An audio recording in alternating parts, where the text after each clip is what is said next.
Bonjour les immo-curieux. Suite à vos nombreuses questions, j'ai décidé de vous faire 3 capsules pour vous expliquer quels sont les marchés dans lesquels on peut investir. Il existe 3 marchés et aujourd'hui, on va parler du premier marché qui est le marché locatif. Alors, pourquoi qu'on investit dans le marché locatif?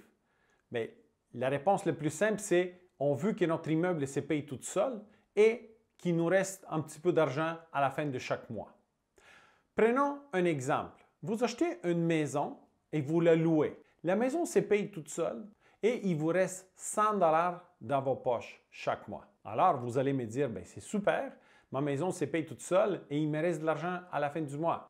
Imaginez que vous avez loué cette maison pour une période de 12 mois et à la fin de l'année, votre locataire vous annonce qu'il doit quitter et votre propriété reste inoccupée pendant 2 mois. Alors, le premier mois, vous avez accumulé déjà 1200 $, 100 $ pour 12 mois, et vous allez utiliser cet argent pour payer l'hypothèque, les assurances, les taxes, et même, ça ne serait même pas assez. Vous devez sortir un petit peu d'argent de vos poches pour couvrir toutes les dépenses. Le deuxième mois, vous devez carrément sortir tout l'argent de vos poches pour payer le tout. Et ici, je ne parle pas de s'il y a des réparations ou quelque chose. C'est juste strictement payer l'hypothèque, les assurances et les taxes. Alors, quand vous allez trouver votre nouveau locataire, ça va prendre à peu près 1 an et demi, même peut-être 2 ans, proche de 2 ans, pour récupérer les 100 $ par mois que vous avez perdus dans cette transaction juste parce que la propriété était vide pendant 2 mois. Alors, on se pose la question, qu'est-ce qui va arriver si j'achète un duplex? On va séparer les risques parce que c'est très rare que les deux locataires ils partent en même temps. Alors, votre premier locataire, s'il part, le deuxième va couvrir la moitié de l'hypothèque et vous devez couvrir juste la moitié. Alors, pourquoi ne pas acheter une triplex? On peut diviser le risque à 3 ou un quadruplex. On peut diviser le risque à 4. Ça, c'est la raison pour laquelle on achète des multilogements. Justement, pour pouvoir séparer les risques.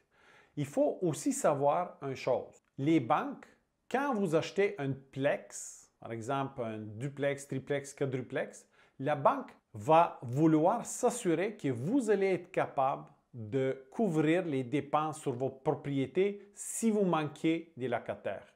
Alors, la banque va considérer toujours la moitié des revenus, ce qui va vous pénaliser pour l'achat de votre deuxième et troisième immeuble. Parce qu'à un moment donné, vos ratios d'endettement vont être tellement importants que vous ne serez plus capable de financer un simple triplex, quadruplex. Alors, pour cette raison-là, on va se tourner vers le 6 et plus. Pourquoi le 6 et plus? Parce que la banque considère les multilogements de 6 logements et plus comme une entreprise. Cette entreprise est supposée de subvenir toute seule à ses besoins. Un 6 logements et plus, la banque, qu'est-ce qu'elle va regarder? Elle va regarder les revenus nets. Revenus bruts moins les dépenses, ça vous donne les revenus nets. Et basé sur ces revenus nets, on va calculer la valeur économique de votre immeuble. Il faut savoir que l'hypothèque n'est pas calculée comme une dépense. Le revenu net avant de payer l'hypothèque va déterminer la valeur économique de votre immeuble.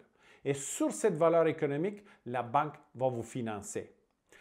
La bonne nouvelle là-dedans, c'est que vous avez le contrôle sur votre valeur économique. Ça veut dire que vous pouvez augmenter les revenus, baisser les dépenses et comme ça, augmenter la valeur économique de votre immeuble. C'est le but dans l'investissement moderne. Aujourd'hui, on n'achète pas un bloc puis on ne s'assoit pas pour attendre que les locataires ils vont le payer puis tranquillement. Non.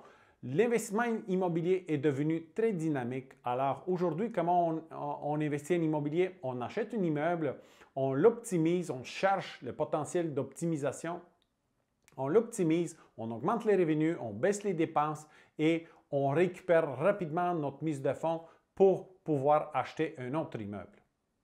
Ça, c'est ce qui concerne le marché locatif long terme. Ce qui concerne le marché locatif court terme, ça, c'est Airbnb, chalet locatif.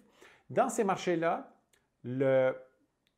le cash flow est beaucoup plus important que dans le marché locatif ordinaire. Le marché locatif ordinaire, des fois, on vise 50 $ par porte minimum, mais imaginez si vous avez mis un mise de fonds de 400 à 1000 pour générer, par exemple, 600 $ par mois.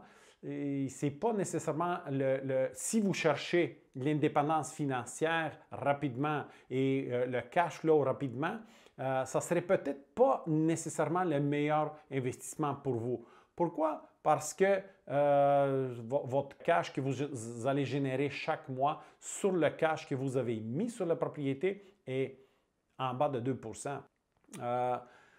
Dans ce cas-là, puis ça dépend où, bien sûr, aller à l'extérieur de Montréal, les prix ils deviennent plus raisonnables et on peut avoir beaucoup plus de cash flow. Ici à Montréal, c'est rendu vraiment fou. Mais je vais parler de deuxième marché. Deuxième partie du marché locatif, ça c'est le marché Airbnb, ça c'est le marché chalet locatif. Ce marché-là, on génère beaucoup plus de cash flow, beaucoup plus d'argent qui reste dans nos poches, mais ça nous implique beaucoup plus aussi. Imaginez si vous avez un chalet locatif et à chaque week-end, vos locataires, vous avez des locataires et il faut aller là-bas, changer des draps, nettoyer et tout. Et plus que c'est fréquent, mais plus que vous allez être occupé. Vous devez mettre des annonces, etc., obtenir des permis. Alors, ça exige plus d'implication de votre part et bien sûr, c'est pour ça que c'est beaucoup plus payant. Alors, notre prochain épisode, je vais vous parler de marché immobilier spéculatif. Suivez-nous sur cette chaîne. Si vous avez aimé la vidéo, cliquez sur j'aime et abonnez-vous à notre chaîne. Dans les commentaires en bas, je vais vous partager aussi le lien pour rejoindre notre groupe Facebook qui s'intitule « S'élancer en immobilier rapidement et réussir ». Vous allez trouver un panoplie de vidéos explicatives, des conversations concernant l'investissement immobilier et tout. Je vous donne beaucoup de trucs, alors n'hésitez pas, si vous êtes un passionné par l'investissement immobilier, adhérez à notre groupe Facebook. Alors, je vous souhaite une très belle journée et à bientôt.